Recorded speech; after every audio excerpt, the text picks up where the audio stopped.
got leadership and then swag. Swag to Shedeur. Swag And Shedeur. leadership. I'm going with Deshaun Watson for leadership. I will give Deshaun Watson this. He be fly.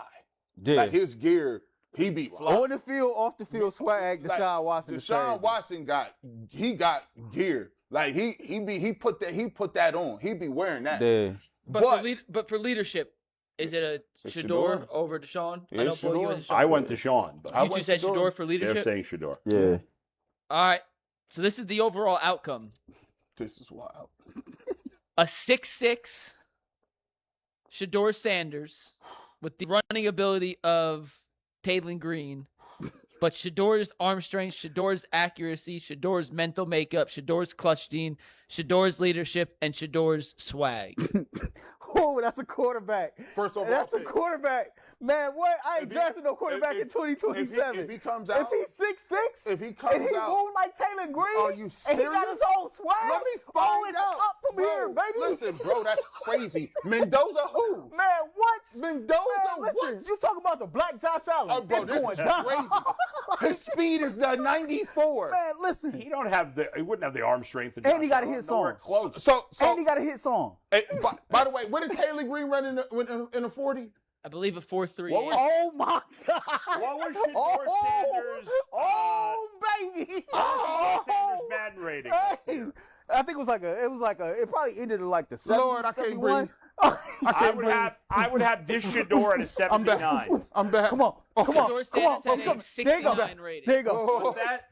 69. He was He 69. was 69. Yeah. I would have him at 79 with this. At 79? Yeah. He running a 4.3 at 6'6". I know that, but he still has all his flaws in the other part of his game. I got he is at least at 85. He's at 85. The with that. 6'6" is going to put him at an 80 off top. But in the Off way top. the Madden trace work, he's going to be that means Just being tall doesn't make you a better quarterback. You don't play Madden. You ain't never created a player. that archetype matters. When they get you into you be throwing the ball over the top of people's heads. Listen, And on By top the of way, that, 79 is a starter. It's not a great starter, but So let me ask you guys a question. Yeah. Based on what you currently think the Browns are, and I know each of you has a different idea of how good the Browns will be this year. Yeah. If you were to give Shedeur Taylor Green's size and scrambling ability, how much would that raise the ceiling for the Browns this season in your mind? How good would the Browns be with this ultimate quarterback, which is AKA That's hard to just say. It's Shedeur another what Sanders if. but taller? it is I'd enough. probably give them another 1-2 wins. I Okay. think. That puts me. I'm at 5. I was at 6. Then when they traded Myles Garrett, I went down to 5. And now I go back up to 6. Okay, so I like that. I had him at 10. And then they traded him off. They trade him out, and I put him at 8. Okay. But now that I got this 6'6" unicorn Shedeur Sanders running a 4.3, it's back up to 10. I had Easy him at money. 9. They traded Miles. I put him at 8. So they had 10 for me. That's 10. listen. All right. Can you imagine? He's a dual threat. They can run read option. Are you serious? He would be. Think about how many more times. Think you about would it. see You a got celebration. him, Dylan Sampson, and Quinshawn in the backfield. Bro, you goal line package. And by the way, I'm crazy. willing to say that this version comes away with 30+ touchdowns combined. That's your 4,500 yards that you was That- asking for. That's that 800 on the ground. Is he wearing a visor? Yes. Is he wearing an arm sleeve? But we get mad at it in the media because he's gonna wear it and then they're gonna have to tell him to take it off like Odell. Oh, yeah, with they the gonna shoes. pull a They're gonna Odell. be mad about So that. he gonna have the swagged out arm sleeve. Yes. Okay. What jersey number? A single digit number, right?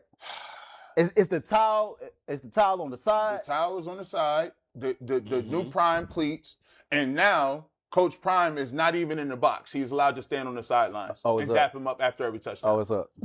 All right, that was fun. That was a fun exercise. When we come Hey, back, run it back and then we gotta go. But Yeah. the time is up.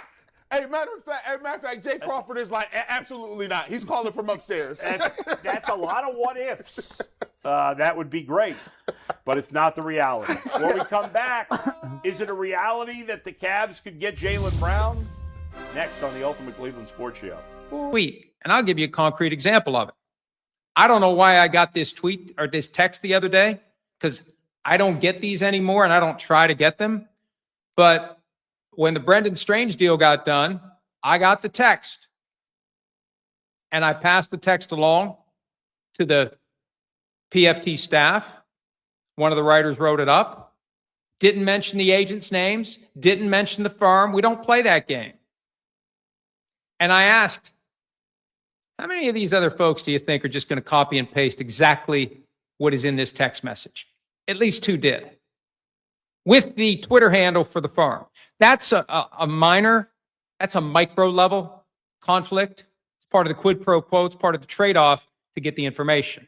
There are bigger conflicts of interest, and the Diana Rossini case spells out one in particular with the relationship with Mike Vrabel. But there's all sorts of conflicts. The effort to get out of the ticket for texting and driving.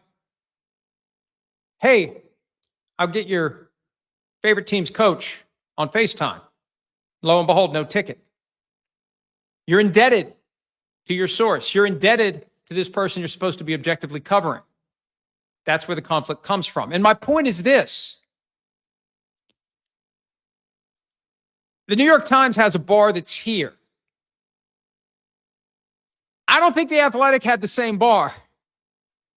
And if you're going to buy The Athletic as a business proposition, and they always say you need to have a firewall between business and journalism. Well, if you're going to add an existing journalism company, you can't have a firewall between your standards as the New York Times and the Athletic standards that were pre-existing.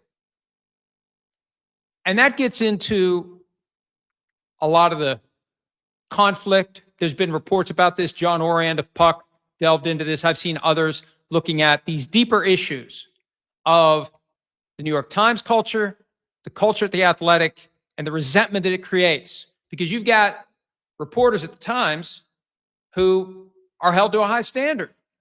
And if they see reporters from the Athletic being held to a lesser standard without consequence, they're going to be upset. And obviously, Diana Rossini's become the flashpoint for that. So that's the subtext of the entire effort. And also, I think the Times felt compelled to engage in some journalism as it relates to the biggest off-field story in the NFL over the past 3 months, because they hadn't. The Athletic had kind of checked the box. There was a very simple report at some point, but nothing like what we saw this week. And as I said the other day, I think that it's the appetizer for the official announcement of the conclusion of the internal investigation that the Athletic has been conducting for 2.5 months now. Ever since they became aware, really, as explained in the New York Times article, ever since they saw all the photos from the couples-only resort in Sedona. And that leads to my next concern. Beyond the issue of the cultural conflict between the Athletic and the New York Times, there's a lesson to be learned as it relates to how to deal with trouble. And in any workplace, in any organized setting, school, home, friendships, anything when you're part of a group, there will be times where you screw up. And I think that more than anything else, your behavior when you have screwed up and you learn you have screwed up is the truest and most clear form of character revelation. How you act in those moments. Dawg Pound, listen to this. Imagine Brandon Aiyuk in Cleveland, not just as another wide receiver, not just as another big name, but as the missing piece that walks into the Browns offense and changes everything for Shedeur Sanders. Now, let's be clear right away. This is not official. Brandon Aiyuk has not signed with the Cleveland Browns. This is a hypothetical move, a dream scenario, a roster-building idea. But if Cleveland ever gets a real chance to bring Aiyuk into this offense, the Browns should not think twice. Because this is the type of weapon that can turn a young quarterback into a problem for the entire NFL. Shedeur Sanders needs playmakers who can separate. He needs receivers who can win fast. He needs guys who do not need everything to be perfect to make a defense pay. And that is exactly what Brandon Aiyuk brings. Aiyuk is smooth, he's explosive, he can run routes, he can attack space, he can win after the catch, he can take a simple throw, turn upfield, and suddenly the defense is chasing him from behind. That is what Cleveland needs. For too long, Browns fans have watched offenses that felt slow, predictable, and easy to defend. But if you put Brandon Aiyuk next to Shedeur Sanders, Jerry Jeudy, Isaiah Bond, Casey Concepcion, Harold Fannin Jr., Quinshon Judkins, and Dylan Sampson, now we are talking about something completely different. Now we are talking about speed. Now we are talking about separation. Now we are talking about violence after the catch. Now we are talking about an offense that can destroy teams from every angle. Think about it. Jerry Jeudy winning with route running, Isaiah Bond stretching the field deep, Aiyuk attacking the intermediate area and creating after the catch, Casey Concepcion moving all over the formation, Harold Fannin Jr. working the middle, Quinshon Judkins punishing defenders downhill, Dylan Sampson bringing speed out of the backfield, and Shedeur Sanders standing in the pocket, reading the field, staying calm, and delivering the football. That is dangerous. That is modern football. That is the kind of offense that makes defensive coordinators lose sleep. Because who are you going to stop? If you roll coverage toward Aiyuk, Jeudy gets one-on-one. If you sit back to stop Bond deep, Aiyuk and Fannin eat the middle. If you load the box to stop Judkins, Shedeur throws outside. If you play soft coverage, Aiyuk catches it underneath and turns 5 yards into 30. That is how you destroy defenses. Not with one player, with pressure from every direction. And Dawg Pound, this is where it gets scary for the AFC North. Baltimore wants to bully people. Pittsburgh wants to drag every game into a street fight. Cincinnati wants to win shootouts and force you to chase points. But with Brandon Aiyuk in Cleveland, the Browns would finally have an offense that can punch back immediately. Baltimore brings pressure, Shedeur hits Aiyuk on a quick slant. Pittsburgh plays physical, Aiyuk wins with separation. Cincinnati scores fast, Cleveland answers with explosive plays of its own.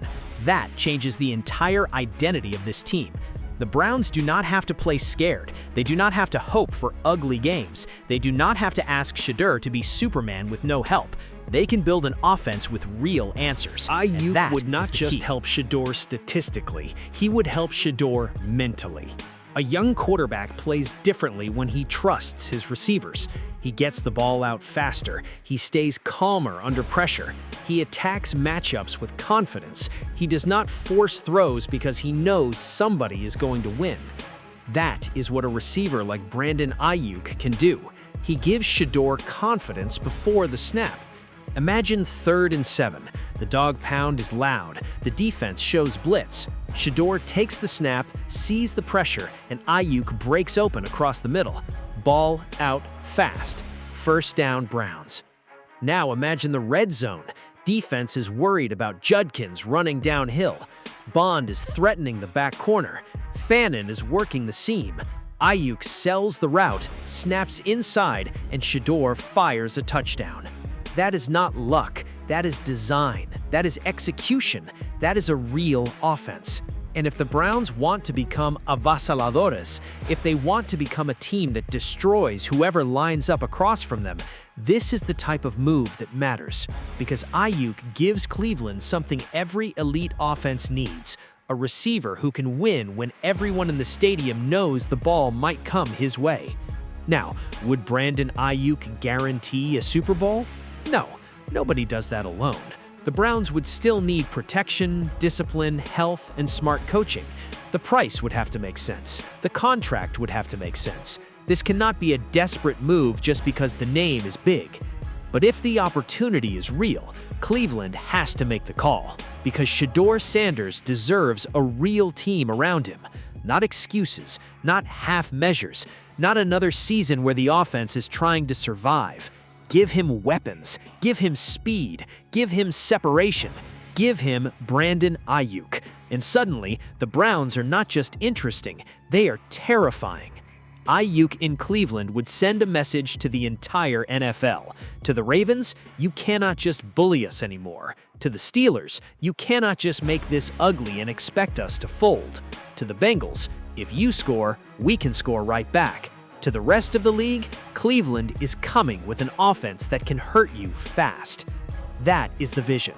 Shedeur Sanders leading with poise, Brandon Aiyuk destroying coverage, Jerry Jeudy creating separation, Isaiah Bond taking the top off, KC Concepcion moving everywhere, Harold Fannin Jr. attacking the middle, Quinshawn Judkins running through contact, Dylan Sampson bringing speed in space.